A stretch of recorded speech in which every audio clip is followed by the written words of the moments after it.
ॐ सहना भवतु भुनक्तु वीर्यं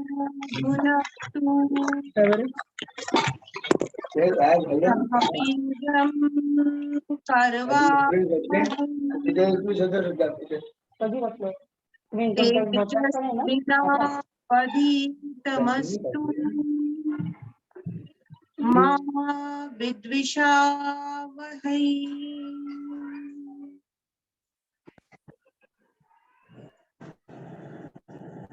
हरि ओम.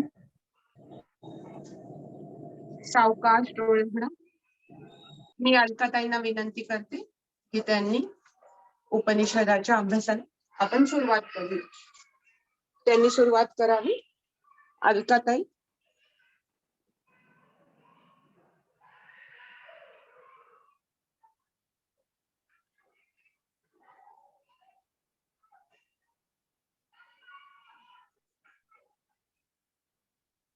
अलकाताई आवाज येतोय? अलकाताई तुम्ही म्यूट आहात. अलकाताई तुम्ही म्यूट आहात. नाही, अजून ओपन नाही केलं तुम्ही.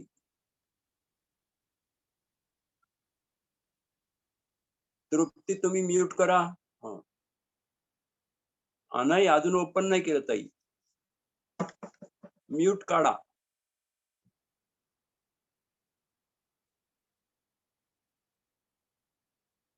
ताई आवाज येत नाही. आता येतोय? हा, आत्ताच आलाय. Okay okay okay okay okay okay. Mute होता तुम्ही. हा चालेल. Okay okay. हरि ओम. सदाशिव समारंभां शंकराचार्य मध्यमाम् अस्मद् आचार्य पर्यन्तां वंदे गुरु परंपराम्. श्रुति स्मृति पुराणानाम् आलयं करुणालयं नमामि भगवत्पादं शंकरं लोकशंकरं. शंकरं शंकराचार्यं केशवं बादरायणं सूत्रभाष्यकृतौ वंदे भगवन्तौ पुनः पुनः. कृपाकटाक्षाची किरणे मोहसमुद्राचे आटणे घडे जय त्या श्रीकृष्णे वंदू तयाते. हरिओम तत्सत.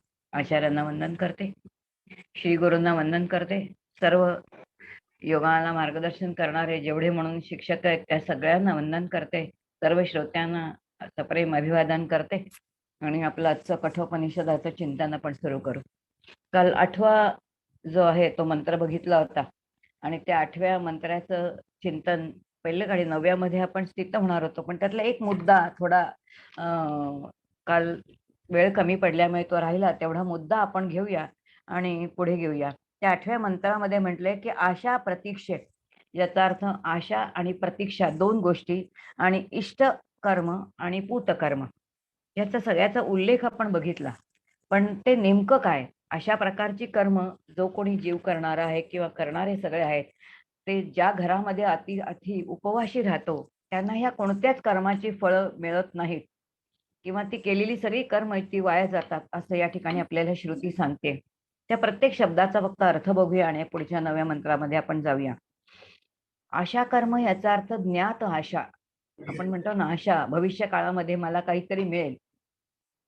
संस्कृतमध्ये खूप छान सुभाषित आहे. आशा नावाची, आशा नाम कश्चित आश्चर्यकारक शृंखला यया बद्धा प्रधावंती. आणि ज्यांनी बांधला जातो तो धावत सुटतो आणि तिष्ठती पंगुवत, जो आशा सोडूनच देतो तो पंगूसारखाच राहतो. अशी ही जी आशा आहे त्याच्यामध्ये दोन प्रकारच्या म्हटल्या. ज्ञात आशा म्हणजे ज्या गोष्टी आपल्याला मिळणं अतिशय कठीण आहे त्या मिळाव्यात अशी आपल्याला इच्छा वाटते. म्हणजे हिरा मणकांच्या राशी माझ्याकडे असाव्यात, प्रचंड मोठं एखादं हेलिकॉप्टरच माझ्याकडे असावं. जे वैभव प्रत्यक्षामध्ये असणं अतिशय अवघड आहे, पण लौकिकातलं वैभव आपल्याला हवं असं वाटणं त्याला ज्ञात आशा म्हटलंय. नंतर अनिर्ज्ञात आशा म्हटले. याही आशाच आहेत पण ह्या लौकिकात दिसणाऱ्या नाहीयेत. पण मला काय हवंय तर मला स्वर्गामध्ये भोग हवेत, स्वर्गामध्ये काही फुलं आहेत, स्वर्गामध्ये काही सुंदर फळं आहेत, स्वर्गामध्ये अप्सरांसारख्या काही उत्तम स्त्रिया आहेत, त्या सगळ्यांचे भोग मला पाहिजेत जे मी बघितलेले नाहीत. पण ते मिळाव्यात अशी मानवी इच्छा असते, ते हवे. यासाठी काय आहेत या आशा आहेत. नंतर म्हटले की प्रतीक्षा आशा, किती सुंदर शब्द वापरले, प्रतीक्षा करणं. याचा अर्थ भविष्यामध्ये मी कोणीतरी व्हावं असं मला वाटतं. मी इंद्र व्हावं, याचा अर्थ सगळ्या देवतांचा राजाच मी व्हावं. मी फार मोठा विद्वान व्हावं किंवा मी राजा व्हावं, अशी ही जी इच्छा आहे, आता ही मनाची, अंतःकरणाची इच्छा आहे. याचा अर्थ हा मनोधर्म आहे. मनोरथ केलेला आहे की मी काहीतरी व्हावं. लहानपणी आपण निबंध लिहायचो ना, मी राजा झालो तर, मी पंतप्रधान झालो तर. नक्की माहिती आपण होणार नाही. पण हे मनोरथात्मक असे जे काही विचार आहेत, त्याला प्रतीक्षा आशा असं म्हटलेलं आहे. आणि पुढे म्हटलं इष्टकर्म. इष्टकर्म याचा अर्थ सकाम केलेली कर्म. आपल्याकडे पूर्वी यज्ञ केले जायचे. आपल्याला माहिती आहे की पुत्र पाहिजे म्हणून दशरथाने पुत्र कामेष्टी यज्ञ केला.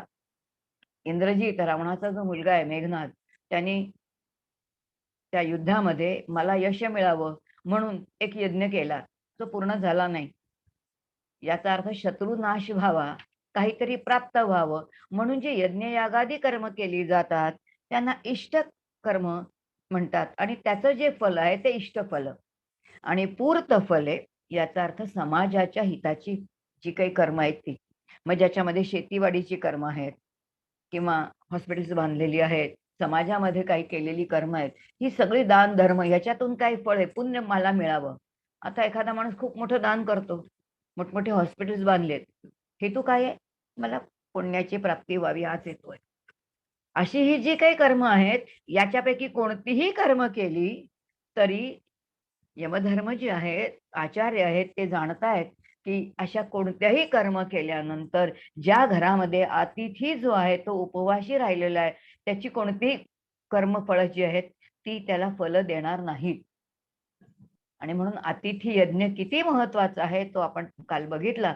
आणि हे जाणणारे यमधर्म जे आहेत आणि त्यांनी ते जाणलेले आहे. आणि म्हणून हे जे आहेत, तर काही झालं तरी त्या अतिथी आपल्या घरी उपवाशी राहिलेला आहे. आणि म्हणून त्यासाठी ते काय करतायत, तर ते त्याला वर देत आहेत. इथपर्यंत आपण आलो होतो. 9वा जो मंत्र होता, त्या 9व्या मंत्राचं आपण फक्त वाचन केलेलं होतं. त्या 9व्या मंत्रापासून आपण आज थोडं चिंतन सुरू करणार आहोत. अन्वय बघूया त्याचा आपण. ब्रह्मन्मे गृहे त्रिसहा रात्री यत अनश्रन अवाचि अतिथी नमस्य ब्रह्मन्ते नमः अस्तु ते स्वस्ति अस्तु तस्मान त्रिनवरान प्रति वृणीष्व. आता जे यमधर्म अतिथी धर्म जो आहे तो व्यवस्थितपणे जाणणारे आहेत, असे ते एक वर प्रदान करतायत. आणि जरी ते असलेला अतिथी तो कुमार वयाचा आहे, आपण बघितलं की तो काही वयाने मोठा नाहीये, पण ब्राह्मण आहे, ज्ञानाची तेज त्याच्यावरती आहे. आणि अशाला ते असं म्हणतायत की हे ब्राह्मण, तू माझ्या दाराशी आलेला आहेस आणि म्हणून तुला काय करू, तर तुला मी नमस्कार करतो. आलेला अतिथी नारायण स्वरूप मानावं असं सांगितलेलं आहे शास्त्रांनी. आणि म्हणून या ठिकाणी आचार्य असणारे यमधर्म जे आहेत ते त्या बालकाला नमस्कार करतायत. आणि ते असं म्हणतायत की माझं कल्याण असो, माझं कल्याण असो. तुला मी काय करतो, तर तुला मी वंदन करतो, कारण तू अतिथी म्हणून माझ्या घरी आलेला आहेस. 3 दिवस काय केलेलं आहेस, तर तू पाणीही घेतलेलं नाहीयेस आणि अन्नही ग्रहण केलेलं नाहीयेस. असं असणं योग्य नाही गृहस्थाश्रमामध्ये. आणि यासाठी तू कोणतेही 3 वर काय कर, तर तू माझ्याकडून मागून घे. या ठिकाणी स्वतः सांगितलेले आहेत की 3 वर काय कर, तर तू मागून घे. कारण असं म्हणतात की यमासारखं समधर्म कोणी नाही, समदृष्टी कोणाची नाही. किती कर्तव्य कर्माला किती चोख असावं, आपलं काम किती चोख असावं. आणि समदृष्टी, मग हा कोणी संत आहे, तो कोणी पंत आहे, तो कोणी चोर आहे, तो कोणी सावकार आहे, काही नाही. ज्याची वेळ आली की त्याला न्यायचं, तिथे कुठेही नाही. जे दिलेलं कर्तव्य कर्म आहे ते चोख करावं, असे यमधर्म समदृष्टी असणारे श्रेष्ठ आचार्य आहेत. आणि अतिथी कुमार असला तरीही त्याला प्रतिष्ठा करावी लागलेली आहे. आणि त्यामुळे या गृहस्थाश्रमामध्ये आपल्या पत्नीबरोबर जी जी काही कर्म मी करीन, त्यातलं एकही फल जे आहे ते शास्त्रशुद्ध प्राप्त होणार नाही. आणि जर लौकिकामधली कोणती फळं प्राप्त झाली नाहीत, तर प्रपंच जो आहे लौकिकातला तो तसा यशस्वी होईल असं सांगता येत नाही. आणि यासाठी असलेली जी काही फळं आहेत ती नष्ट होऊ नयेत यासाठी अतिथी पूजन केलं पाहिजे, अतिथींचा सन्मान केला पाहिजे, त्यांना जे काही आहे ते नारायण स्वरूप समजून दिलं पाहिजे. आणि यासाठी ते स्वतः म्हणतायत की तू जरी बालक कुमार असलास तरी पण उदार अंतःकरणाने मला काय कर तर क्षमा कर, आणि आता काय कर तर 3 वर जे आहेत ते माझ्याकडून मागून घे, कारण 3 वर मी तुला देतो, कारण 3 दिवस आणि रात्र तू कसा राहिलेला आहेस तर अन्न आणि जलाशिवाय राहिलेला आहेस. असा तो आपल्याला कोणता मंत्र सांगतोय तर 9वा मंत्र सांगतोय. आणि आता आपण 10व्या मंत्रामध्ये येऊया, ज्या 10व्या मंत्रामध्ये श्रुती आपल्याशी बोलते. आणि आता या ठिकाणी श्रुती बोलताना म्हणते की पहिला वर जो आहे तो वर देताना या ठिकाणी म्हटलेलं आहे की यथा गौतमः शांत संकल्पः सुमनः माम अपि वितमन्युः स्यात् त्वत् प्रसृष्टं मा प्रतीतः अभिवदेत एतत् त्रयाणां प्रथमं वरं वृणे. या ठिकाणी पहिला वर जो देताना त्यांनी म्हटले की हे मृत्यू, आता हे मृत्यू म्हणजे यमदेव जे आचार्य आहेत आणि हे काळ ज्यांच्या पूर्ण स्वाधीन आहे त्यांना संबोधन करून म्हटलेले की हे मृत्यू, ज्यामुळे माझा पिता जो आहे की वाजश्रवस हे जे आहेत, आता इथे नावं बघा काय काय जे गौतम वडिलांना दिलेली विविध नावं आहेत बरं का. नंतरच्या 2 मंत्रांमध्ये वाजश्रवस हे जे पिता आहेत त्यांचा उल्लेख वेगवेगळ्या नावाने आलेला आहे. या ठिकाणी गौतम असा त्या ठिकाणी आलेला आहे. तो म्हणतोय की ज्याच्यामुळे माझा पिता वाजश्रवस जे आहेत ते माझ्याविषयी शांत होईल, माझा पिता माझ्याविषयी शांत होईल, प्रसन्न होईल, क्रोधरहित होईल आपणाकडून.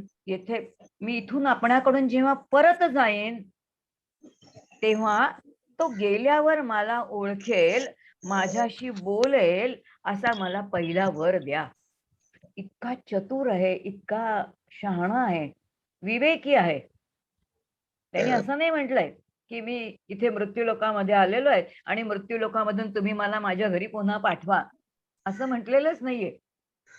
वैराग्याने परिपूर्ण आहे. आपल्याला लक्षात येईल हे बालक, हे जे कुमार आहे हे इतका वैराग्याने परिपूर्ण आहे, पण तो विवेकी सुद्धा आहे. आणि विवेकी असणारा तो मनामध्ये पित्याविषयीचं हित आहे आणि पिताविषयीचं हित असणारा तो वर मागताना असं म्हणतोय की जेव्हा मी माझ्या वडिलांकडे जाईन, आता जाणार आहे कुठून तर तो त्याच्या मृत्यू लोकातून जाणार आहे. एखादा मृत्यू लोकातून जेव्हा परत जातो तेव्हा आपली त्याच्याकडे बघण्याची दृष्टी काय आहे?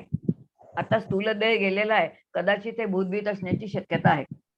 त्यामुळे सत्य खरंच हा माझा मुलगा असेल का, अशी कुठेतरी शंका आपल्या पित्याला येईल. आणि यासाठी त्यांनी वरच असा मागितलेला आहे की माझ्याविषयी माझा पिता शांत हो, कारण त्याला नक्की माहितीये की वडिलांनी आवाज बराच डिस्टर्बन्स आहे.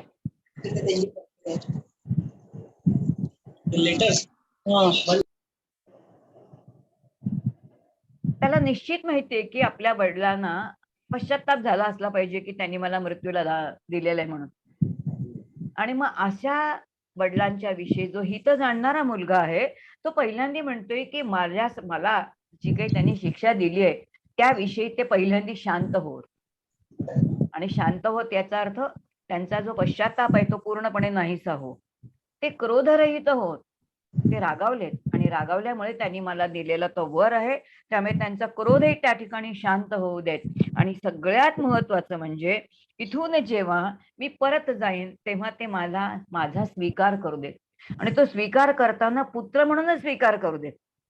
असाच पहिला वर तुम्ही मला द्या. याचा अर्थ त्याचा पिता व्यथित आहे हे तो जाणणारा आहे, पिता चिंताग्रस्त आहे हे तो जाणणारा आहे. आणि असा असणारा अस्वस्थ असणाऱ्या पित्याला शांत करण्यासाठी पहिल्या वरांनी पिता शांत व्हावा हा मागितलेला आहे. पण मागताना न कळत काय मागितलेलं आहे की मी जेव्हा माझ्या घरी परत जाईन, याचा अर्थ आता मला किती चतुरपणाने तो सांगतोय की या स्वर्गातून किंवा तुमच्याकडे जो मी आलेलो आहे तिथून मला तुम्ही कुठे पाठवा तर माझ्या घरी मला परत पाठवा. याचा अर्थ मृत्यूलोकात मी आलेलो आहे पण माझं जीवन जे आहे ते मला तुम्ही परत द्या असं सांगितलेलं आहे. इतकं गोड बोलून त्यांनी काय केलेलं आहे, तर तो वर मागितलेला आहे. आता तो वर मागितल्यानंतर साहजिकच राजे जे आहेत ते देणारच आहेत, कारण त्यांनी सांगितलेलंच आहे की काय आहे, तर मी तुला तू वर मागितलंय त्याप्रमाणे मी तो देतो. आणि अत्यंत अधिकारी अशा असणाऱ्या आचार्यांकडे या बालकांनी तो वर मागितलेला आहे, असं आपल्याला 10वा मंत्र सांगतो. आणि मग 11व्या मंत्रामध्ये म्हटलंय, 10व्या मंत्रामध्ये 11वा जो पुढचा आहे की यथा पुरस्तात् औद्दालकी आरुणिः मत प्रसृष्टः प्रतितः रात्रौ सुखम शयिता त्वां मृत्युमुखात प्रमुक्तम दद्धा शिवान वितमन्युः. आता ताई याचा अर्थ ताई त्यांनी एक सेकंद, ताई एक हा. सेकंद. मंगला ताई, नंदिनी ताई, पल्लवी ताई, शोभना ताई, सगळेजण म्यूट करा. तुमचे सगळ्यांचे माईक चालू आहे. प्लीज म्यूट करा. आपले माईक चेक करा सगळ्यांनी आधी. सॉरी ताई, सुरू करा तुम्ही. चालेल. धन्यवाद. खूप डिस्टर्बन्स आहे कारण असं या ठिकाणी 11व्या मंत्रामध्ये सांगितलंय की पुन्हा नचिकेताच्या वडिलांना आणखीन 2 नावं या ठिकाणी दिलेत. बघा, आधी तिथे गौतम म्हटलेलं आहे आणि या ठिकाणी आणखीन 2 नावं दिलेत, ती म्हणजे उद्दालक किंवा औद्दालके आणि अरुणी. आता ही नावं कुठून आली? आपण जेव्हा खरंच एखादा उपनिषदाचं अध्ययन करायला जातो तेव्हा आपल्याला असे प्रश्न पडले पाहिजेत बरं का, की जर वाजश्रवस हे त्याचे पिता असतील तर मग ही नावं आली कशी काय? आणि या ठिकाणी स्वतः यमदेव आचार्य सांगतायत आणि ते सांगताना त्यांनी नचिकेताच्या वडिलांची जी आहेत ती 2 नावांचा या ठिकाणी उल्लेख केलेला आहे. आणि तो उल्लेख केल्यानंतर त्यांनी असं म्हटलंय की आधीच्या मंत्रामध्ये गौतम म्हटलेलं आहे आणि आता इथे उद्दालक म्हणजे औद्दालकी, की हा कोण आहे? तर हा अरुणींचा पुत्र आहे आणि म्हणून हा कोण आहे? तर अरुणी आहे. आणि आरुणीचा पुत्र म्हणून अरुणी. मग हा औद्दालकी, ही 2 नावं त्यांना कशी काय प्राप्त झाली? त्यांनी असं म्हटले की त्या काळामध्ये असं होतं की व्यामुष्यायण म्हणजे एखादा पिता आपला मुलगा जो आहे तो कुणाला तरी दत्तक देतो. आणि जेव्हा मुलगा दत्तक दिलेला आहे तेव्हा त्याला काय म्हटलेलं आहे की तो व्यामुषायण असं म्हटलेलं आहे. आता या ठिकाणी वाजश्रवा पहिल्यांदा आपण बघितलं ऋषी, त्यानंतर वाजश्रवस ऋषी जे कोण आहेत? नचिकेताचे पिता आहेत. आता हे नचिकेताचे जे पिता आहेत, शंका व्यक्त सांगताना भाष्यामध्ये म्हटलेलं आहे की या वाजश्रवस ऋषींना काय केलेलं आहे, तो कोणाला दत्तक दिलेलं आहे, तर त्या अरुणी म्हणजे उद्दालक जे आहे त्यांना दत्तक दिलेलं आहे आणि तो दत्तक दिल्याची शक्यता आहे. आणि यासाठी काय आहे, तर ही 2 नावं त्यांच्यासाठी वापरलेली आहेत. म्हणजे जे वाजश्रवस ऋषी आहेत त्यांनाच गौतम म्हणूनही संबोधलेलं आहे, त्यांनाच उद्दालक किंवा उद्दालकी म्हणून संबोधलेलं आहे आणि तो अरुणीचा पुत्र आहे म्हणून अरुणी असंही त्याला काय केलेलं आहे, तर संबोधलेलं आहे. आणि असं संबोधलेलं असताना या ठिकाणी म्हटलेलं आहे की आता हा जो श्लोक आहे तो आपल्याला सांगतो की या ठिकाणी यमदेव स्वतः सांगतायत, वर मागितलंय नचिकेताने की जसा मी माझ्या पित्याकडे जाईन तेव्हा त्यांनी माझा स्वीकार करावा, त्यांना माझं भय वाटू दे नको, माझा पिता अतिशय शांत हो आणि शांत गेल्यानंतर त्यांनी मला पुत्र म्हणून स्वीकारावं असं सांगितलंय. त्याबरोबर आचार्य म्हणतायत की माझ्या प्रसादाने अरुणपुत्र उद्दालक म्हणजे तुझा जो पिता वाजश्रवस आहे तो तुला पूर्ववत ओळखेल. याचा अर्थ तो तुझा काय करेल तर ते स्वीकार करेल आणि पुढील सर्व रात्री तो सुखाने झोपेल.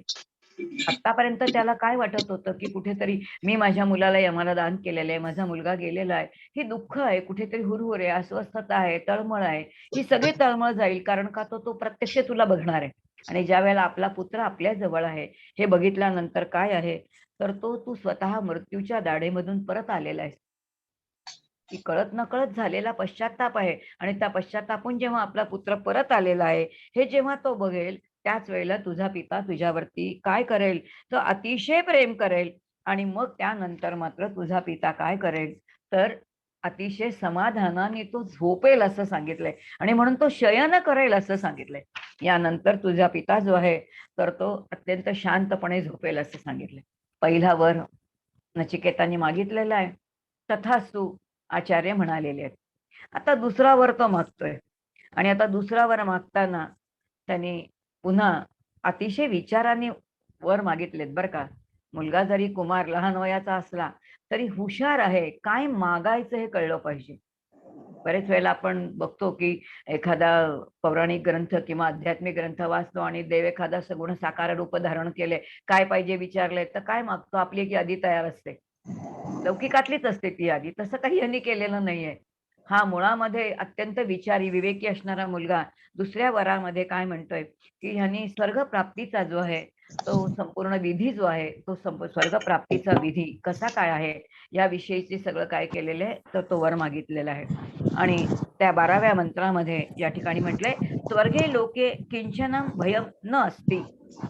स्वर्ग लोकामध्ये मी असं ऐकलेलं आहे, तो म्हणतोय की आता स्वर्ग लोकाविषयीचं जे आहे आपण ऐकीवच आहे, कारण प्रत्यक्ष स्वर्ग कोणी बघितलाय म्हणत आहे ना, आपल्याकडे मेल्याशिवाय स्वर्गच दिसत नाही. त्यामुळे स्वर्गामध्ये प्रत्यक्ष काय आहे आपल्याला कुणालाच माहिती नाही.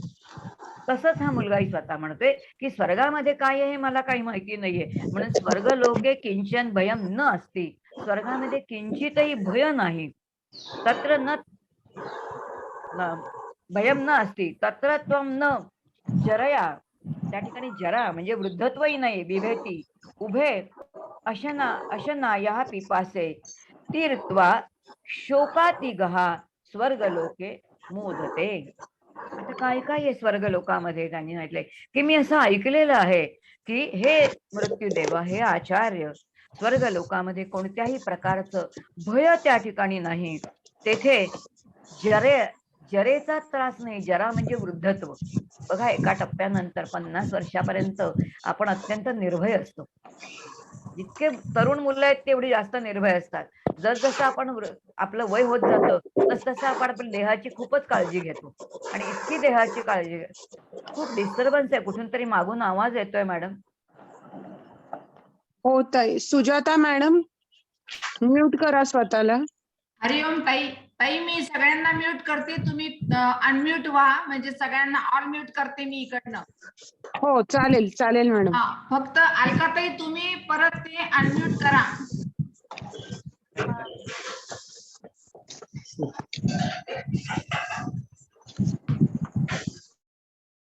हा, अलकाताई अनम्यूट करा तुम्ही. करते. झालं आता? ओके. हो, हरिओम हरिओम हरिओम हरिओम हरिओम. या ठिकाणी म्हटले की तो म्हणतोय की मी असं ऐकलेलं आहे की त्या स्वर्गामध्ये कोणत्याही प्रकारचं भय नाही, जरा वृद्धत्व नाही. बघा, एका टप्प्यानंतर आपल्याला मृत्यूची भीती नाहीये, कारण जाणार आहे आपल्याला हळूहळू जसजसं वय होतं तसतसं कळतं. पण आपण पटकन म्हणतो जायला काही हरकत नाही, पण अंथरुणावरती पडायला नको, परस्वाधीन व्हायला नको, परावलंबी व्हायला नको. याचा अर्थ जरेचा त्रास नको असं प्रत्येकाला आपल्याला वाटत असतं. नेमका हाच जरा, याचा अर्थ वृद्धत्वाचा त्रास, की जिथे आपण दुसऱ्यांवरती अवलंबून होतो, परावलंबी होतो, आणि हे कोणालाही आवडत नाही मनापासून. आणि स्वर्गामध्ये हे नाही आहे, जरेचा त्रास नाही, वृद्धावस्थेला कोणीही काही नाही तर घाबरत त्या ठिकाणी नाही. त्या ठिकाणी काय आहे तर तहान आणि भूक जी आहे ती ह्याच्या पलीकडे, याचा अर्थ सगळ्या प्रकारचे जे भोग आहेत ते तिकडे आहेत. तहान भूक हे सगळं काय आहे तर ते सगळी शांत होण्याची सगळ्या प्रकारची सोय त्या ठिकाणी आहे. आणि ह्या पलीकडे गेलेला जो कोणी आहे तो तिथे तो कसा आहे तर तो शोकातीत, याचा अर्थ शोकाच्या पलीकडे जातो. शोकाचं कारणच तिथे शिल्लक नाही, कारण स्वर्गामध्ये केवळ सुख आहे, ती भोगयोनी आहे, ती त्यागयोनी नाही. सर्व प्रकारचे भोग ज्या ठिकाणी उपलब्ध आहेत. आणि म्हणून ग्रंथांमध्ये आपण वाचतो की काय आहेत, रंभा आहेत, अप्सरा आहेत, विविध प्रकारची फळं आहेत, फुलं आहेत.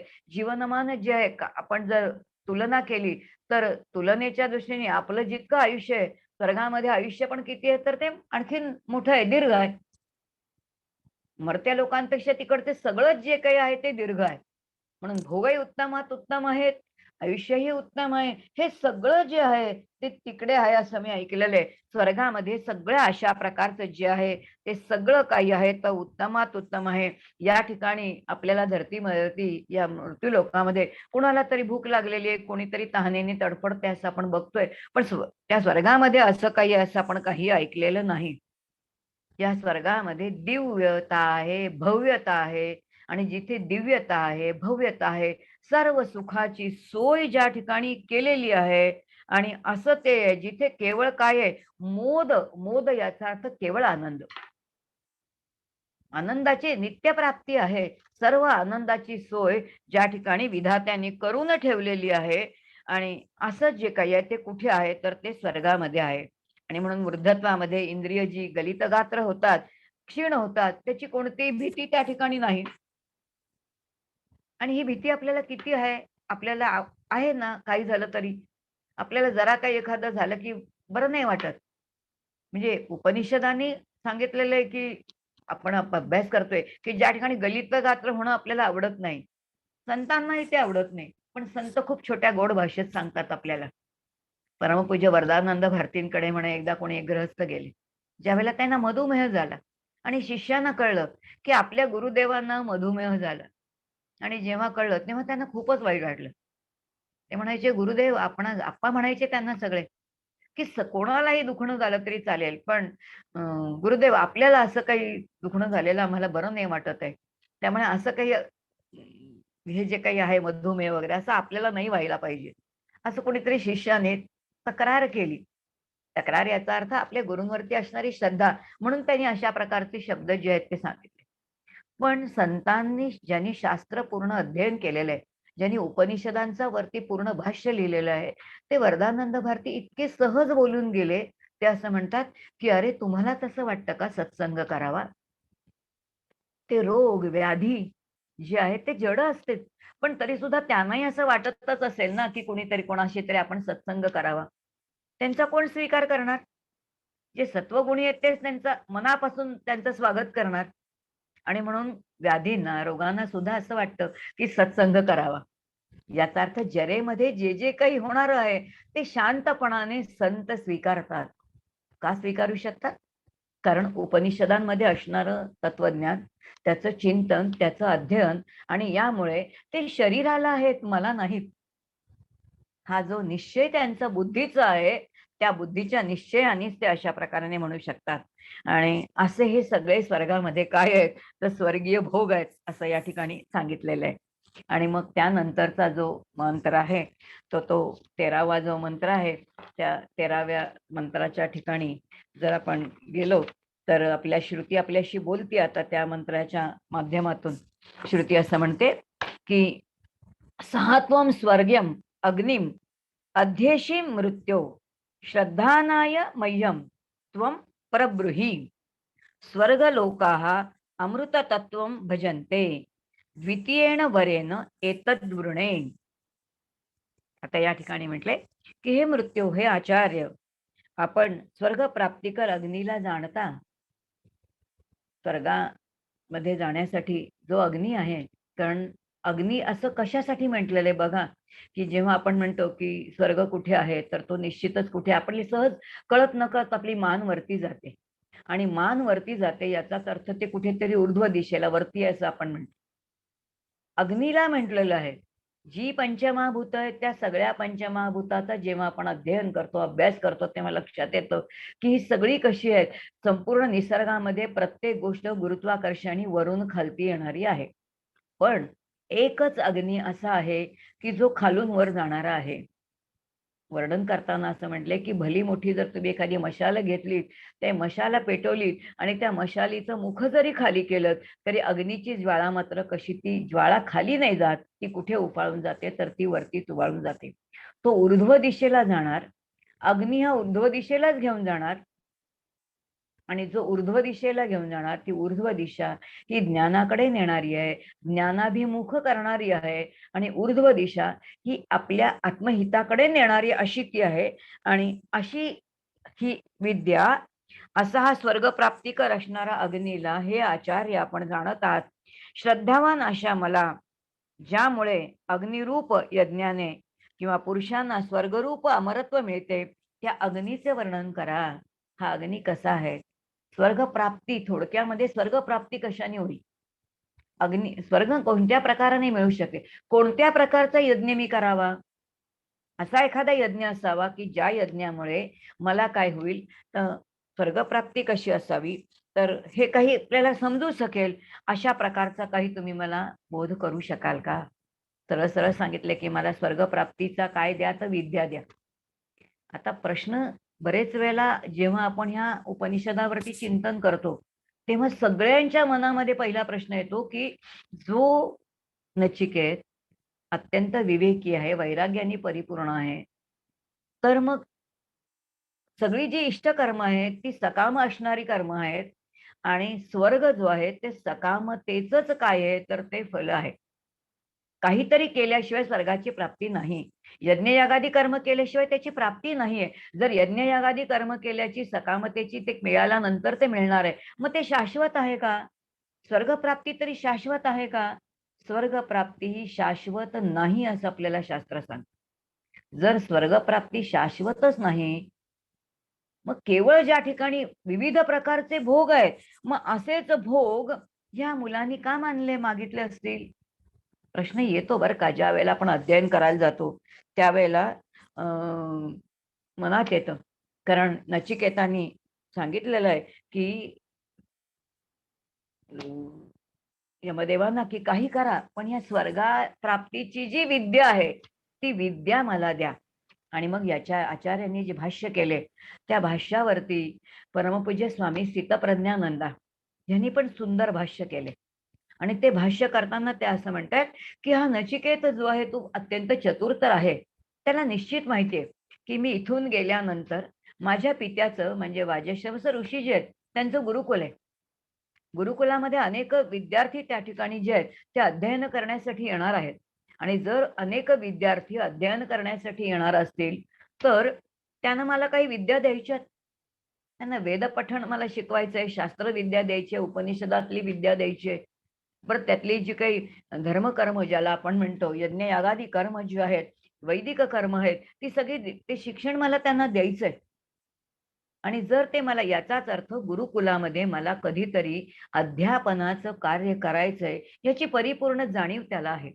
आणि ती जाणीव असल्यामुळे स्वतः नचिकेत त्या आचार्य असणाऱ्या यमधर्मांना म्हणतात की ही अग्निविद्या जी आहे ना, आचार्य काही करा तुम्ही मला द्या. मी एकच सांगतोय की ही विद्या मला माझ्या स्वतःसाठी नको आहे. मला स्वर्गात जाण्याची इच्छा नाहीये. मला स्वर्गातली भोग पाहिजेत म्हणून मी ही विद्या मागत नाही आहे.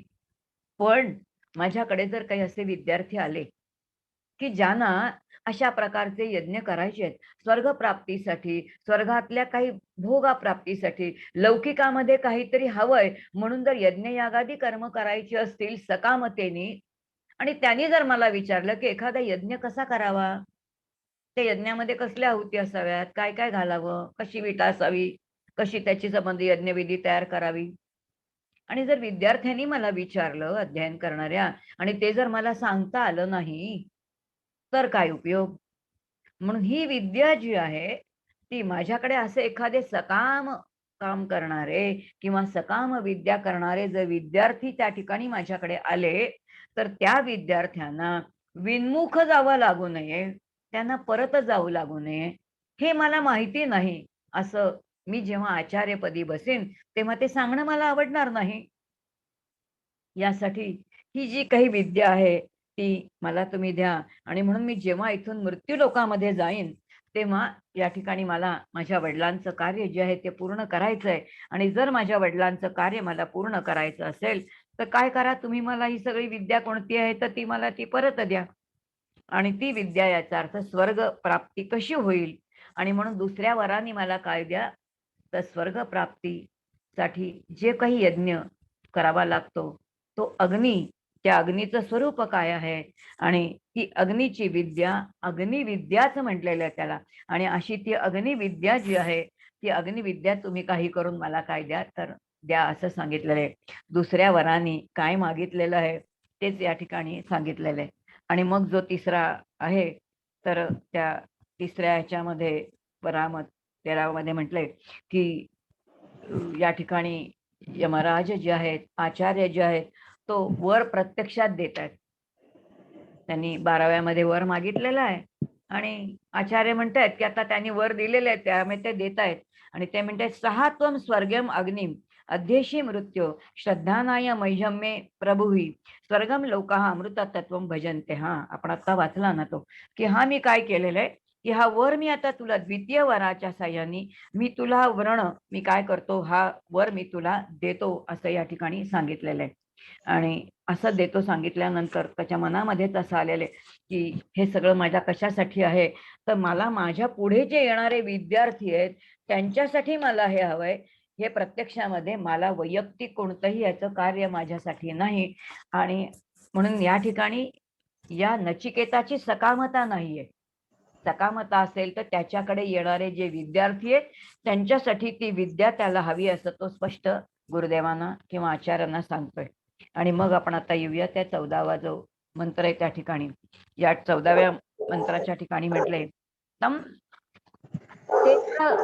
ब्रवीमि तत् उमे निबोधा नचिकेता स्वर्गम अग्निम प्रजनम अनंतो लोकातिम प्रतिष्ठा अथो एतम गुहायां विहितम विद्धी. वर्णन केले की त्या अग्नीचं स्वरूप काय आहे. आणि त्या अग्नीचं स्वरूप वर्णन करताना म्हटलं हे नचिकेता, ही स्वर्ग प्राप्तीची जी विद्या आहे, ही अग्नीची जी विद्या आहे, ही अग्नीची विद्या मी तुला सगळं काय करतो, तर ही मी तुला सगळी सांगतो.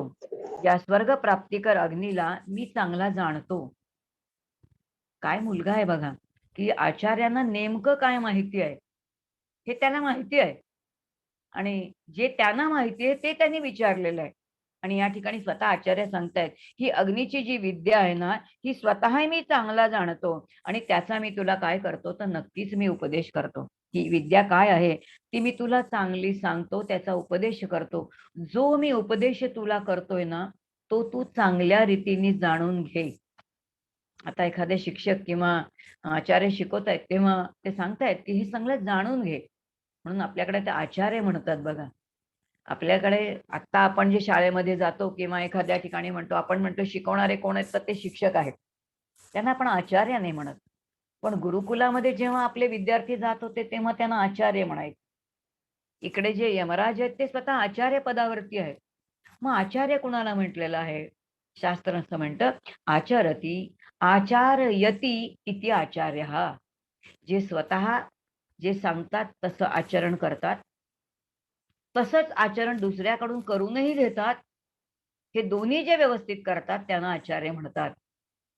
नाही तर बरेच वेळेला असतं की तुम्ही हे करा. कारण उपनिषदांचं जेव्हा आपण सगळं अध्ययन करायला जातो तेव्हा सगळ्या उपनिषदांमध्ये गुरु शिष्यांचा संवाद आहे. आणि ह्या आचार्यांचं वैशिष्ट्य असं आहे की सगळ्या शिष्यांच्या प्रश्नांना ते उत्तर देत आहेत. आणि जर एखादं उत्तर दिलं नाही, ते 10-12 वर्ष त्यांचे विद्यार्थी त्यांच्याकडे राहिले, अध्ययन केलं, तेव्हा जेव्हा ते त्यांच्या घरी परत जातील तेव्हा ते सांगतायत आपल्या विद्यार्थ्यांना की तुला नसेल समाधान झालं ना, तर तू माझ्यापेक्षा जे कोणी ज्ञानी असेल, तुझं समाधान करणारे असतील त्यांच्याकडे तुम्ही जा. आजकालचे शिक्षक असं सांगतील का हो? ते म्हणतील तुला नाही कळत तर स्पेशल ट्युशन लावून माझ्याकडे ये, मी तुला स्पेशल ट्युशन घेऊन शिकवतो. कारण तिथे स्वार्थ आहे. ज्या काळामध्येही उपनिषद झालेले आहेत, गुरुकुलामध्ये काय प्रकाराने शिक्षण दिलं जायचं, आचरणाच्या माध्यमातून दिलेलं शिक्षण आहे, असे हे आचार्य म्हणत आहेत की ही विद्या मी परिपूर्णपणे जाणतो, त्याचा उपदेश तुला करतो. आणि तू काय कर, तर ती चांगल्या रीतीने जाणून घे, तू ते समजून घे, कशा प्रकाराने तू ती विद्या आहे, त्या अग्नीचं स्वरूप काय ते जाणून घे. तो अग्नी अनंत लोकांची प्राप्ती करून देणारा आहे. बघा, अनंत लोकांची प्राप्ती. लोक हा शब्द जेव्हा येतो ना, तेव्हा आपण म्हणतो ना सलोकता, समीपता, हे सगळ्या ज्या मुक्ती आहेत ते लोक, किंवा आपल्याकडे वरती सप्तलोक आहेत आणि खाली सप्तलोक आहेत, ही संकल्पना आहे. रसातल आहे, तलातल आहे, वरती बघितलं तर आणखीन 7 लोक आहेत. मग गोलोक आहे, ब्रह्मलोक आहे, विष्णुलोक आहे. हे सगळे जे लोक आहेत त्या लोकांमध्ये जाणं हे जे काही आहे. आता हा अग्नी जो आहे तो त्या लोकांची प्राप्ती करून देणारा आहे आणि तो बुद्धिरूपी गुहेमध्ये आहे असं जाण. आणि तो बुद्धिरूपी गुहेत असेल तर अग्नी हे तत्व आहे, आणि अग्नी हे तत्व असेल तर ते आपल्या बुद्धीमध्ये आहे. म्हणजेच आपली बुद्धी तेज तत्वाची आहे हे आपल्याला समजून घ्यावं लागेल. बुद्धिरूपी गुहेत आहे असं म्हटलंय बरं का. गुहेत आहे याचा अर्थ ती प्रगट नाहीये. गुहा याचा अर्थ आतात जायचंय. गुहेमध्ये जाताना पहिल्यांदा अंधारच आहे आणि अंधार असेल तर अंधारातून काही काळ प्रवासच केला पाहिजे. सगळे ध्यान मार्गाचे असणारे तुम्ही योगा मार्गाचा अभ्यास करताय, डोळे मिटल्यानंतर अंधारच आहे. डोळे मिटल्यानंतर कोणाला उजेड दिसतो का हो? कारण माऊलींचा किती अभंग बघितला की उजेडी राहिले उजेड होऊन अंगणात झाड कैवल्याचे. आम्ही अभंग ऐकलाय. किती काळ अंधारातून प्रवास केल्यानंतर हा पुढचा टप्पा येणार आहे.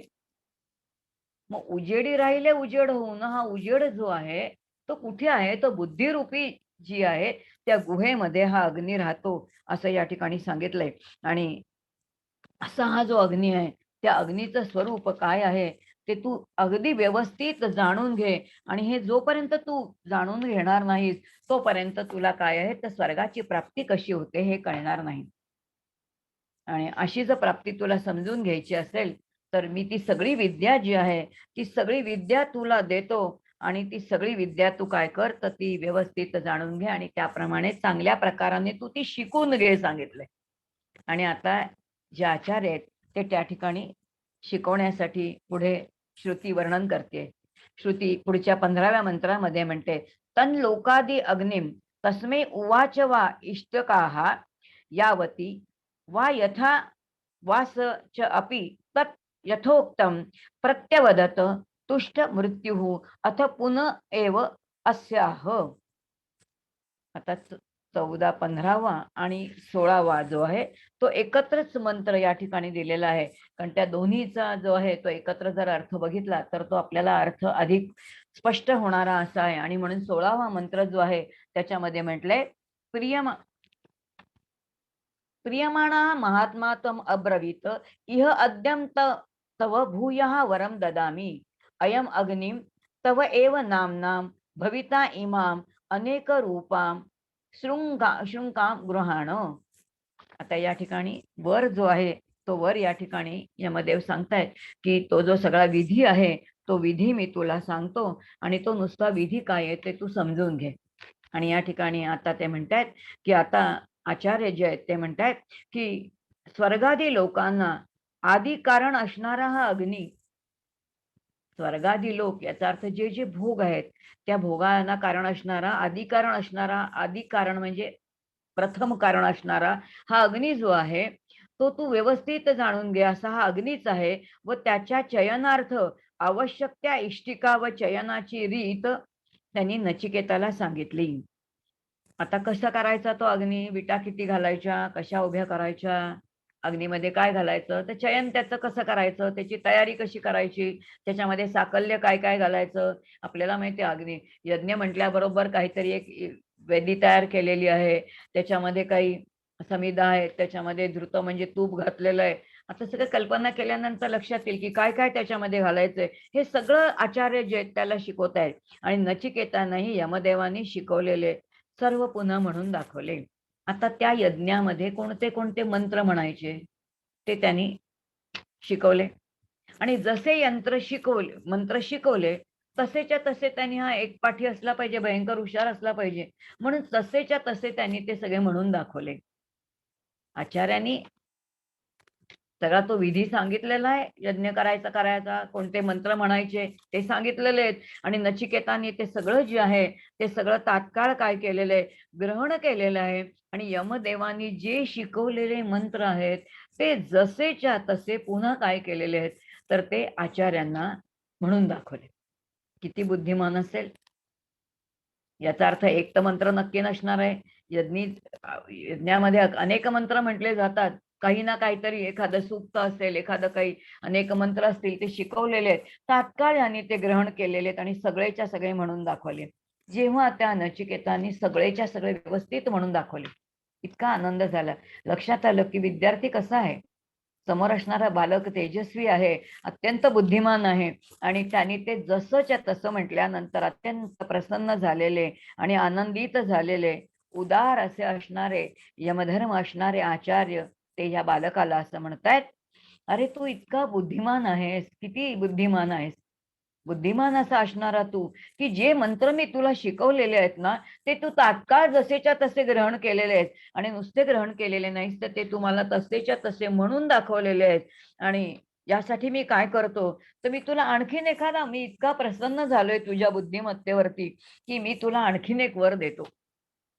आणि तो वर काय येते असं म्हणतायत, मी तो तुला वर असा देतो, की हा जो अग्नीची मी तुला विद्या दिलेली आहे ना, तर हा अग्नी तुझ्याच नावाने काय होईल, तर प्रसिद्ध होईल. याचा अर्थ तुझं नाव नचिकेत आहे. ज्या अग्नीची विद्या मी तुला दिलेली आहे, तो अग्नी काय आहे, तर त्या अग्नी तुझ्याच नावाने, याचा अर्थ नचिकेत अग्नी याच नावाने तो काय होईल, तर तो प्रसिद्ध होईल. आणि असा तुझ्या नावाने प्रसिद्ध होणारा अग्नी तो होईल, असं मी तुला वर देतो. आणि आणखीन एक वर मी तुला देतो, की तू आणखीन एक वरही माझ्याकडे मागून घे. आणि त्याचबरोबर तुला आणखीन एक बोनस काय दिला, एकावर एक फ्री, की हा अग्नी कोणाच्या नावाने प्रसिद्ध होईल, तर तो तुझ्याच नावाने प्रसिद्ध होईल असं सांगितलं. आणि शिवाय ही विविध रंगाची माला घे. आता काहीतरी त्याला माला दिलेली आहे, छोटं बालक आलेलं आहे, त्यामुळे त्याला काही ना काहीतरी काय दिलेलं आहे, तर त्याला काहीतरी भेटवस्तू या ठिकाणी दिली आहे. कारण त्याची ती विलक्षण अशी असणारी बुद्धिमत्ता या ठिकाणी आचार्य बघतायत आणि त्याला असं वाटतंय, की या बालकाला काहीतरी द्यावं. कारण एक तर अतिथी आहे आणि बुद्धिमान आहे. मुळामध्ये जर ते आचार्य आहेत, तर आचार्य म्हटल्यानंतर बुद्धिमान शिक्षक विद्यार्थी बघितल्यानंतर किती देऊ आणि किती नाही, असं त्या यमराजानं झालेलं आहे. आणि आता पुढच्या मंत्रामध्ये या ठिकाणी श्रुती आपल्याशी बोलते आणि ते बोलताना म्हणते, की त्रिणाचिकेतः त्रिभिः संधिः एत्य त्रिकर्म कृत जन्म मृत्यू करती. ब्रह्मयज्ञम इड्यम देवम विदित्वा निश्चाय इमाम शांतीम अत्यंतम एती. तर अग्नीचं ते जे स्वरूप जे आहे, त्या अग्नीचं स्वरूप सांगताना या ठिकाणी आपल्याला श्रुती आपल्याशी बोलते आणि श्रुती आपल्याशी बोलताना म्हणते, की त्रिनचिकेत अग्नीचे 3 वेळा चयन. आता अग्नी जो अग्नी, आता अग्नीची उपासना आपल्याकडे कोणती आहे बघा, 3दा करायला सांगितलंय. आपल्याकडे लक्षात येईल, की ज्यावेळेला मौंजी बंधन होतं, त्यावेळेला संध्या करायला सांगतात आणि ती संध्या कशी आहे, ती त्रिकाल संध्या आहे. बरं का, त्रिकाल संध्या आहे. आता प्रत्येक ठिकाणी जी काही साधना दिलेली आहे, त्याच्यामध्ये सातत्य असलं पाहिजे. आपण आता योगमार्गाच्या विचार जरी केला, तरी अनेक आपली योगमार्गाची उपनिषद आहेत, जे शांडिल्योपनिषद आहे, ध्यानबिंदुपनिषद आहे, ज्याच्यामध्ये नाडीशुद्धीसारखी क्रिया सांगितलेली आहे बघा. ती सांगताना किती वेळा म्हटलंय, ती 3दा सुरुवातीला 3दा करायला सांगितले, पण नंतर 3दा पण नाही, ती रात्री 12 वाजता पण सांगितले. म्हणजे माध्यान्हीला 12 वाजता, रात्री 12 वाजता, सकाळी 6 वाजता, संध्याकाळी 6 वाजता. याचा अर्थ कोणत्याही साधनेचं सातत्य असलं पाहिजे. तोच धागा कुठेतरी आपल्याला इथे दिसतोय. आणि आता आचार्य यमदेव सांगतायत, की त्रिनाचिकेत अग्नी जो आहे, की जो अग्नी तुझ्या नावाने प्रसिद्ध आहे आणि त्याचाच आता उल्लेख ते करतायत, की तुझ्या नावाचा जो अग्नी आहे, जी विद्या तुला सांगितलेली आहे तीच मी तुला सांगतो. त्याचं 3 वेळा चयन करावं, विधियुक्त प्रज्वलन करणारा जो मनुष्य आहे, की जो ह्या अग्नीचं चयन करतो, म्हणजे अशा प्रकारचं जो यज्ञ वैदिक कर्म करतो. आता तो कोण, आता ते 3 कोण आहेत, आपल्याला 3दा म्हणजे त्रिकाल असं वाटतं. इथे म्हटलंय, की 3दा करणारा मनुष्य, याचा अर्थ माता, पिता आणि आचार्य. तिन्ही बघा, आपण पहिल्यांदाच बघितलं तर 3 यज्ञ आहेत. मातृयज्ञ आहे, पितृयज्ञ आणि आचार्य देवो भव. हे सगळे जे यज्ञ आहेत, असे करणारा तिहींबरोबर संयोग पाहून जन्म मृत्यूचे पलीकडे जातो. याचा अर्थ हा अशा प्रकारच्या अग्नीचं चयन करणारा जो काय आहे, अशा प्रकारचं वैदिक कर्म करणारा जो आहे, तो काय करतो, तर या जन्म मृत्यूच्या पलीकडे जातो. आणि जन्म मृत्यूच्या पलीकडे जातो, याचाच अर्थ पुन्हा त्याला जन्माचं कारण शिल्लक राहत नाही, तो मोक्षाला जातो. आता मोक्ष, प्रश्न असा आहे, की तो मृत्यूनंतर आहे का तो जिवंत असतानाचाच आहे? वेदांच्या अनुषंगाने, उपनिषदांच्या विचारांनी जर बघितलं, तर याची देही याची डोळा भोगी मुक्तीचा सोहळा आहे. मृत्यूनंतर स्वर्गादी लोक हा जो आहे, तो उदार मोक्ष आहे. तो संतांना मान्य नाही, तो शास्त्राला आता अमान्यच आहे. आणि यासाठी जे काही आहे कमवायचं किंवा जे काही मिळवायचं आहे, जी अनुभूती घ्यायची आहे, ती सगळी जी आहे ती जिथे जी असताना याची देही आपल्याला सगळं घ्यायचंय. आणि म्हणून अमृत तत्वाची प्राप्ती जी आहे की ह्या त्रिनाचिकेत अग्नी तीनदा चयन करणारा जो आहे तो माता पिता आचार्य तिघांच्या बरोबर संयोग पाहून, याचा अर्थ या तिघांच्या बाबतीत आपली कर्तव्य कर्म व्यवस्थित पार करून तो मृत्यूच्या पलीकडे जातो. आणि मृत्यूच्या पलीकडे जातो याचा अर्थ मृत्यू पार करून जातो. नचिकेत स्वतः मृत्यू पार करूनच यमदेवांकडे गेलेला आहे. त्याला मृत्यूची भीतीच नाहीये. आणि त्यामुळे तसं नाही. आणि तसेच ब्रह्मोत्पन्न ज्ञानी व स्तुतियोग्य देवतांना जाणून त्यांच्या अनुभव रूप अत्यंत शांतीला प्राप्त होतो. किती सुंदर सांगितलंय की एकीकडे तो वैदिक कर्मही करणार आहे, पण जितकं वैदिक कर्म करणार आहे तसंच ब्रह्मोत्पन्न, याचा अर्थ उत्पत्ती, ब्रह्म उत्पन्न होणे याचा अर्थ ब्रह्मतत्व काय आहे हे तर जाणणं. ब्रह्मोत्पन्न याचा अर्थ ब्राह्मणाच्या पोटी जन्म अशा अर्थाने इतका स्थूल अर्थ आपल्याला नाही घेणं आहे. ब्रह्मतत्व काय आहे, त्याची उत्पत्ती कुठे होणार आहे, तर बुद्धीमध्येच होणार आहे. कारण बुद्धिरूपी गुहेमध्येच तो अग्नी आहे. मग ते ब्रह्मतत्व काय आहे हे बुद्धीने जाणायचं आहे. आणि ते जाणल्यानंतर असा तो ज्ञानी, कारण ब्रह्मच मुळात कसं आहे, सच्चिदानंद स्वरूप आहे, सद्रूप आहे, चिद्रूप आहे आणि आनंद रूप आहे. तो ज्ञानस्वरूप असा असणारा तो स्तुती योग्य काय करतोय, तो देवतांना सुद्धा जाणतो तो. याचा अर्थ जे माझं स्वतःचं स्वरूप आहे तेही जाणणारा आहे. बुद्धीच्या साह्याने तेजतत्व जे आहे त्या तेजतत्वाचं काय काय आहे, ती बुद्धी कशी आहे तेही जाणणारा तो आहे. तसंच देवदेवता जे आहेत त्या देवदेवतांची स्तुती करून त्यांची उपासना कशी करतोय तेही जाणणारा आहे. आणि हे सगळं जाणून अनुभव रूप होऊन तो शांतीला प्राप्त होतो. याचा अर्थ या प्रत्येकाचा तो अनुभव घेतोय. कळत न कळत ब्रह्मतत्व ब्रह्म अनुपास्य आहे, पण देवदेवता तर काय आहेत, त्यांची उपासना करता येणारी आहे. यज्ञयागादी कर्म जी आहेत ती यज्ञयागादी सगळी कर्म जी आहेत तर ती तरी उपासनेचीच आहेत. आणि या ठिकाणी 3 जे आहेत तर नचिकेता अग्नीची जो उपासना करतो त्यांनी असं म्हटलंय की 3 करणारी जी आहे तर ती सगळी कर्म करायची आहेत, ती करायची नाही असं थोडीच आहे. याचा अर्थ कर्म तर आपल्याला केलीच पाहिजेत. आणि मग जर कर्म करायचे असतील तर त्या कर्मातून आपल्याला सुटका नाही. ती कर्म करूनच काय आहे, तर कशा प्रकाराने ती कर्म करायची आहेत आणि ती कर्म करून काय आहे, तर ती जाणून त्याच्यातून आपल्याला काय व्हायचंय, तर आपल्याला मुक्त व्हायचंय. आणि म्हणून 3 प्रकारची कोणती कर्म आहेत, ती 3ही प्रकारची कर्म जाणूनच काय करायचंय, तर मृत्यूच्या पलीकडे जायचंय. आता आचार्य या ठिकाणी यमराज सांगतायत की काय करायचंय, तर अशा प्रकारचं ही अग्नीची जी विद्या आहे ती जाणून घे. आणि ती जाणून गेल्यानंतर तू काय कर, तर अशा प्रकारची सगळी संपूर्ण यथार्थ ती सगळी जाणून घे. आणि हा अग्नी कोणाच्या नावाने ओळखला जाईल, तर तो तुझ्याच नावाने ओळखला जाईल, असा सगळा वर दिलेला आहे. आणि असं सगळं सांगितल्यानंतर की काय अग्नीचं स्वरूप काय आहे ते स्वरूप सांगितल्यानंतर 18वा जो मंत्र आहे, त्या 18व्या मंत्राचं 4 मिनिटं आहेत तरी पण आपण 18वा जो मंत्र आहे तेवढा मंत्राचं फक्त थोडं चिंतन करूया, किंवा तेवढा मंत्राचा फक्त जो अर्थ त्या ठिकाणी बघू आणि मग त्याचा बाकीचा सगळा विचार करू. श्रुती पुन्हा आपल्याशी पुढे बोलते. ज्या ठिकाणी म्हटलं एतत् त्रयं विदित्वा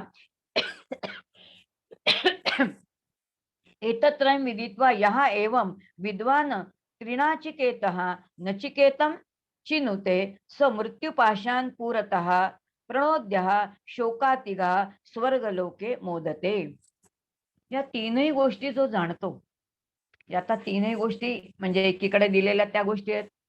वेदांमध्ये येणाऱ्या 3ही गोष्टी जाणणं, याचा अर्थ कर्म म्हणजे काय आहे, उपासना म्हणजे काय आहे, ज्ञान म्हणजे काय, या 3ही गोष्टी जाणणं आहे.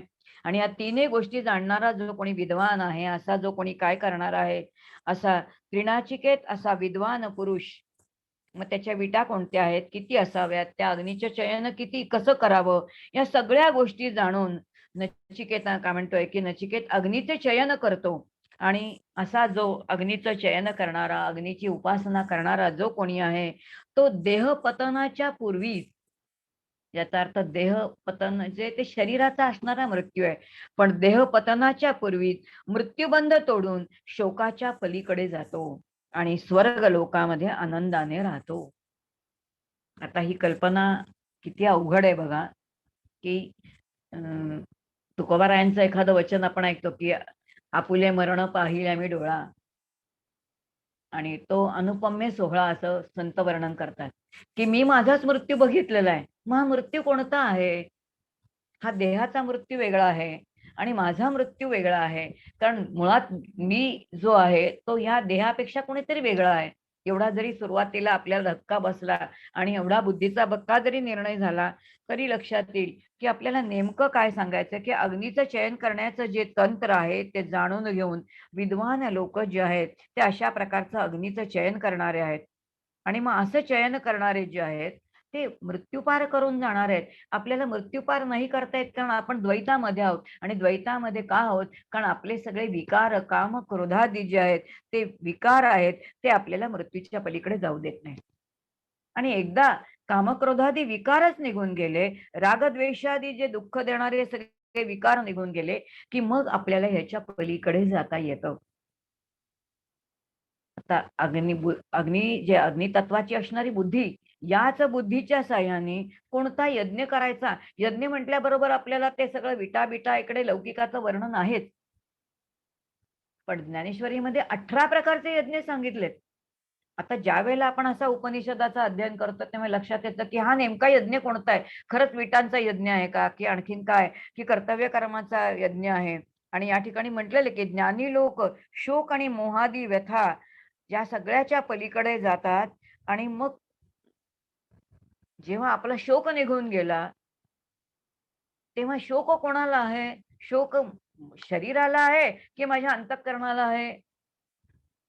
सुख होणार आहे ते शरीराला सुख होणार आहे की माझ्या अंतःकरणाला होणार आहे? मग ह्या सगळ्याच्या पलीकडे जायचं असेल तर एक वेगळं कोणतं तरी तत्व आहे. आणि ते वेगळं तत्व काय आहे? आता ही काय आहे, तर जे चाललेला यज्ञ आहे त्या यज्ञाचं फलित कोणतं असेल, तर हे ज्ञान मिळणं जे आहे, आणि ते ज्ञान आहे. आणि ते ज्ञानाची जी काही आहे, आता नचिकेताला कोणतं हवंय, की लौकिकातला खराच तर यज्ञ तो हवाच आहे, पण त्या यज्ञापेक्षा त्याला हवं असणारं ते ज्ञान वेगळं आहे, की जे तरुण जाणारं आहे. आणि अशा ज्ञानाची प्राप्ती, की जो काही आपलं जीवनाचा यज्ञ ही वेदांमध्ये, ऋग्वेदामध्ये जीवनला यज्ञ म्हटलेलं आहे. मग या यज्ञामध्ये कोणतं कसल्या आहुत्या घालायच्यात? तर आपल्या कर्मांच्या आहुत्या घालायच्यात. मग ती कर्म कशी आहेत? इदम न मम म्हणून त्याच्या आहुत्या घालायच्यात. मग ती कशा प्रकारची कर्म करायची आहेत? हा जो पुढचा विचार आहे, तो पुढचा विचार आपण उद्या बघूया, कारण बरोबर मला 5 वाजलेले दिसतायत. तुमची पुढची मीटिंग सुरू होते ह्याची मला परिपूर्ण जाणीव आहे, आणि यासाठी आतापर्यंत केलेली सेवा जी आहे ती आचार्यांच्या चरणी समर्पित करते आणि मी इथे माझ्या वाणीला विराम देते. आज आपण 19वा जो आहे तो त्या श्लोकापर्यंत या ठिकाणी आलेलो आहोत. पुढे त्याचं जे चिंतन आहे त्याचा फक्त मी आता उल्लेख केलेला आहे. त्याचं चिंतन आपण उद्या बघूया. या ठिकाणी मी थांबते. हरिओम तत्सत. धन्यवाद ताई. खूप सुंदर सोप्या शब्दात 1 तास कधी संपतो हेच कळत नाही. खूप खूप धन्यवाद. प्रार्थनेसाठी तयार व्हायचे. कोणतंही ध्यानात्मक आसन, पाठीचा कणा ताठ, मान सरळ, डोळे अलगद मिटलेले, मन शांत. तुम्ही जिथं आहात तिथं शांत बसा. हाताची ज्ञान मुद्रा करा. प्रार्थना त्रिवार ओंकार आणि एक शांती पाठ. ओम सर्वे भवन्तु सुखिनः, सर्वे सन्तु निरामयः,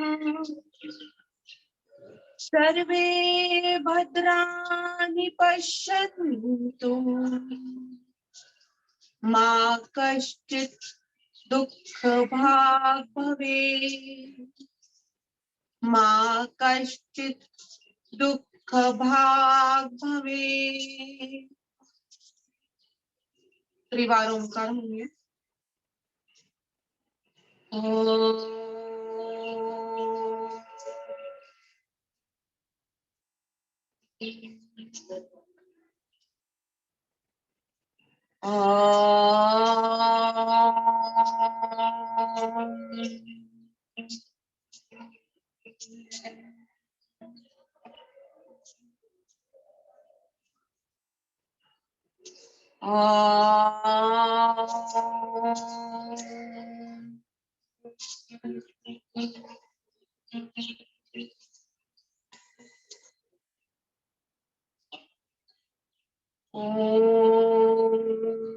शांति शांति शांति।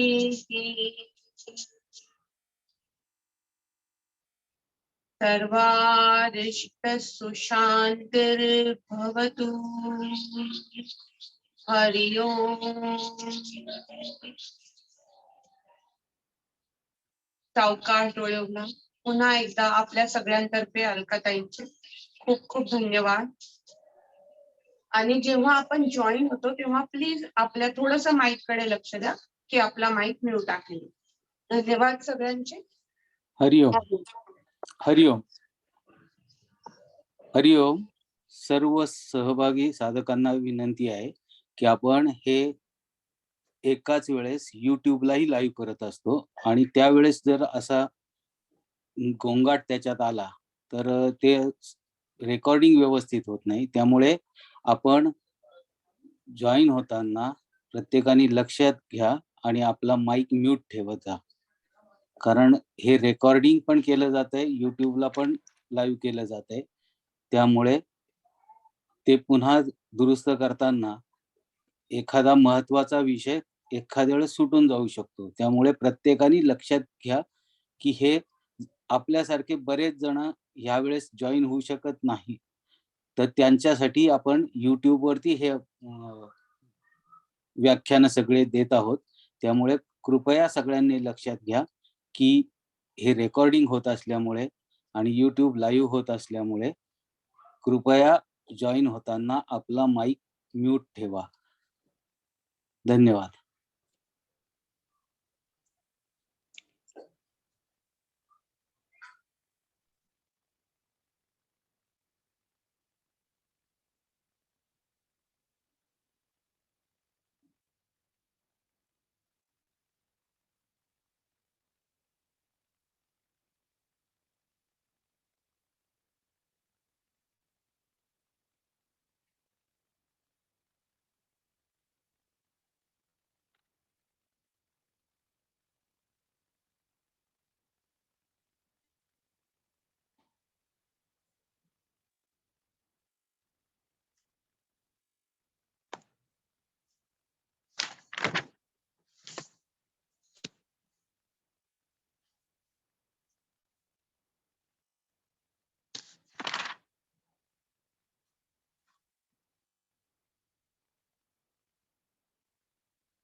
देशपांडे तुम्ही जरा गेला का देशपांडे?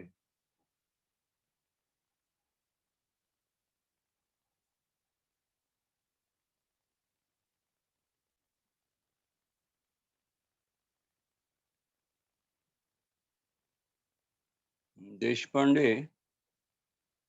हा हरिओम हरिओम. हरिओम. ते 3-4 माईक अनम्यूट होते, हा. तर ते आपण बघून म्यूट करायला पाहिजे त्या वेळी. मग मी सगळ्यांना ऑल म्यूट केलं होतं सर एकदा. नव्हते झाले, ते नंतर झाले म्हणा, परंतु सारखं लक्ष ठेवायला पाहिजे. हा हा. रेवा कुलकर्णी